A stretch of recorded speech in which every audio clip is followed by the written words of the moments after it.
title of this paper is Imagining and Democratizing Future Mobilities, Learning from Studio Designs. It's co-authored by Ditte Bendix Lang and Ole B. Jensen, both members of staff in the Urban Design Mobilities Group at Aalborg University, Denmark. Ditte is an urban designer and Ole is a sociologist, and together we research present and future challenges to urban mobility. In this paper, we want to explore the following questions. How can we reimagine the urban infrastructures of cities and offer alternative responses to the present situation of path dependency with too much automobility-dominated, people-hostile and single-minded urban infrastructure? And we want to explore the question of in which ways can future mobilities design integrate responsible action on the ecological crisis with meaningful everyday life mobilities for people and with local urban places. These are questions that we explored in an urban design case studio, the 2017 Imagine Mobilities Design Studio at Aalborg University's Urban Design Master's Program. The studio was involving approximately 25 master students with backgrounds in architecture, urban design and urban planning from countries across Europe. It explored large and small scales of the city of Aalborg, Denmark, and aimed to give designerly inputs to open agendas for urban mobility futures. Positioned within the lineage of critical speculative, inventive urban mobility imaginaries, the studio investigated how existing infrastructural systems in Aalborg, designed for the 20th century, and in some cases currently on the edge of maximum capacity and collapse, might be modified and mobilized to address the probable, possible, and preferable needs and desires of the 21st century and above. Through the Imagine Studio explorations of critical challenges and opportunities, this paper cultivates an utopian energy in examining future responses to mobile matter of concern. Following this, we asked two basic questions. What can we learn from the Imagine Design Studio in terms of shaping future mobilities and designs that are socially and ecologically and aesthetically concerned? And secondly, what are the potentials and limitations of such imaginary paper architecture as a method to contribute to democratizing futures? The 2017 Imagine Urban Design Studio explored a designerly examination of matters of concern, critical challenges and opportunities in the existing infrastructural system of Aalborg. Taking its outset in the tangible material infrastructure of Aalborg, such as the bridge across the fjord and a city centre multi-story car park, the studio aimed at producing mobility design imaginaries that examined how these physical infrastructures can contribute to the future of the city in socially, ecologically and aesthetically responsible ways. Students worked with designing future hybrid mobilities design and included considerations of technological development, climate change, implications, cleaner future power production, access and more sustainable lifestyle choices. Below we will report on one of the 5 mobility design imaginaries that was this result of the Imagine Studio.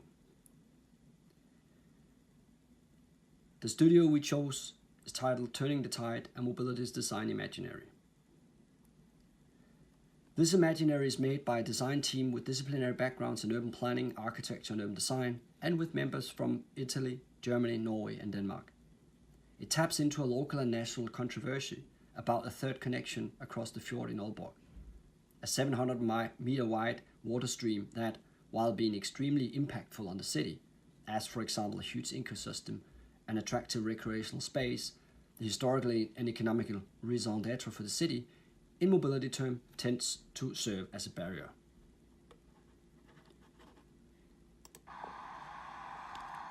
Since the middle of the last century, efforts have been made to establish a new link across the fjord. The aim is to relieve traffic loads and congestions from the other 3 connections: the inner city bridge for cars, cycles and pedestrians, the western city bridge for trains, cycles and pedestrians, and the eastern city highway tunnel, cars only, where the capacity has long been reached. The official vision for a new connection proposes a new car infrastructure, a highway bridge intended to bring more cars across the fjord. Current plans suggest that the bridge should be a western link. However, some matters of concern has been raised in relation to these plans. These includes concerns over the fact that the link will cross an ecologically vulnerable island, the island of Eholm. Furthermore, critical voices are concerned that, while a new highway connection will probably improve or provide an immediate relief of existing connection from traffic and making more cars traffic flow better, it is likely that in a relative few years, this new car infrastructure will generate more car traffic and thus congestion problems will occur. The real effect of the new highway will then be to reproduce path dependencies, that even more cars, more congestions are on the road in Aalborg. This effect has been documented in multiple studies from other places. The studio Imaginary Turning the Tide explores an alternative vision. It examines how this possible new huge infrastructure could be different. It examines a gap between what is and what could be, how a new connection could include other and wider agencies and give more back to the city and the citizens than a single-minded traffic solution can do. The Imaginary models a socio-technical spatial infrastructure hybrid, a new bridge as a medium for public mobility. Functionally, it combines physical movement by foot and bike with clean power production through turbines in the fjord waters, harvesting energy from the east-west going tidal current. This is envisioned as a base for further usage of more sustainable electric urban solutions in the city. In the bridge design, the Imaginary integrates spaces and affordances for social interaction and embodied mobile practices. It integrates facilities for research, a water ferry terminal, and a kayak club. It integrates a gateway system for larger ships to move through, as well as an elevated bridge for smaller ships to sail under. The Imaginary visualizes a bold future vision for the embodied experience of dwelling in motion on the new infrastructure. You're not moving over water as on a bridge, but on water. Imagine biking to work, hearing the sound of splashing water, smelling the salt of the sea, and witnessing the green and renewable energy production from the water's current. Turning the Tide explores the future of urban mobilities through a spatialization of this infrastructure, including its performance as a technical infrastructure, in a series of places as a site for mobile embodiment interaction and sensory experience, and for multiple urban functions. We term this relational hybrid approach to analyzing and designing infrastructure Mobilities Design. With Mobilities Design, we seek to identify and examine critical issues of agencies of infrastructure, to move beyond the technical-only transport demands and explicitly work to open space up for discussing and including future designs a wider host of social, cultural, political, and affective formations of which these infrastructures are part. Hence, Turning the Tide is a studio-based example of a critical and future-oriented comment and counter-image to how infrastructures are often designed according to minimum standards of traffic, and thus to the lack of agency for so many other issues that also matter. For example, the lack of meaningful and responsible ecological agency of these material fixities, or the lack of social agency seen in the apparent deficit of design considerations for people who actually traverse these infrastructures, and the inequalities that infrastructures tend to co-produce or sustain, as well as a lack of a relational aesthetic agency. Working with an outlook for these problematic deficits, we can understand the studio Imaginary as an analysis of problems and potentials for a better future. While the Imagine Studio did work with giving and representing form to an unknown future situation, and as such the resulting imaginaries may be understood as blueprint proposals for the future, we would suggest now that you follow us in thinking about the possible value of these paper architectures or utopias as provisional, dialogic, and reflexive forms of analysis. As a provisional, dialogic, reflective, and visually accessible and experiential tool, the Design Imaginary have the capacity to help democratize futures by equipping us with better capacities to assess our actions now in the light of what we wish for the future. In this section, we will discuss that proposition.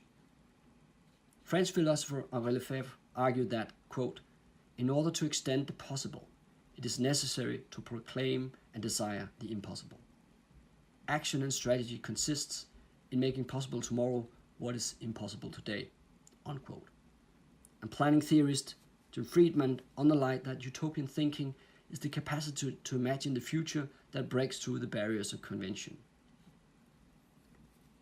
The Imagine Studio was seeking to cultivate such capacity to think beyond the current agencies of infrastructures in Aalborg, and thus attempted to construct an analytical method, the studio work itself, for disrupting the taking for granted nature of present urban infrastructures. Ruth Levitas, in her work on utopia as method, insists on the value that lies in utopia, when we understand them not as blueprints for scripted futures, but as a method. Utopia as a hermeneutic method, she argues, is analytical rather than descriptive. It directs our attention towards future urban utopian futures, understood not as irrelevant fantasies or totalitarian nightmares, though these are traps that we must regard, but as, quote, expression of the desire for a better way of being or living, and as such is brighted through human culture. Utopia in this sense is analogous to a quest for grace, which is both existential and relational, unquote. Following Levitas' thinking, we'll end our presentation with briefly discussing the Imagine Studio as one attempt to create a provisional, reflexive, contingent, and dialogical method to democratize futures. In mapping the situation, diagramming matters of concern, modeling a new bridge according to a design fiction of the future, and visualizing how it could feel to travel across that bridge, the design team was immersed in a particular multi-sided and urban designerly mode of analytical inquiry, an inquiry into the gap between what is and what could be. It was an analytical inquiry that generated much knowledge, dialogue, and reflection among the participants. It was a knowledge gathering and analysis and process discussion that circled around what should and what could be key considerations in the design for a future connection across the fjord, in which directions, agencies, or infrastructures should be extended. This analytical inquiry into a preferable future resonates with Levitas' argument for a utopian method as a critical tool for exposing limitations of current policy discourses, for example to economic growth or to the ecological crisis, and her argument that explicit alternative scenarios for the futures are fundamental to any kind of democratic debate. As we have outlined in the section above, the design team chose to work in a particular way with the contingent, provisional, reflective, and dialogical notions of ecological, social, and aesthetic agencies of future, more sustainable and equally kinder mobilities design. We'll have to end this presentation here, but there are several more essential issues to discuss in relation to the design imaginaries as a method. In particular, we're interested in asking the question, whose utopia? Future making has always been power vested and tend to be entrusted with specialists of the future. The design team's utopia may be another person or another group's dystopia, and as such, it must be contested and criticized, and its normativity and conflicting interest brought into bright light. This underlines precisely the value of the imaginary as a dialogical counter-image that could raise new questions rather than just a blueprint. We want to thank you all for your attention, and we seriously wish we could have been with you at Kent State. And any comments to our presentation is most welcome at this email address, obje@create.au.dk. Thank you.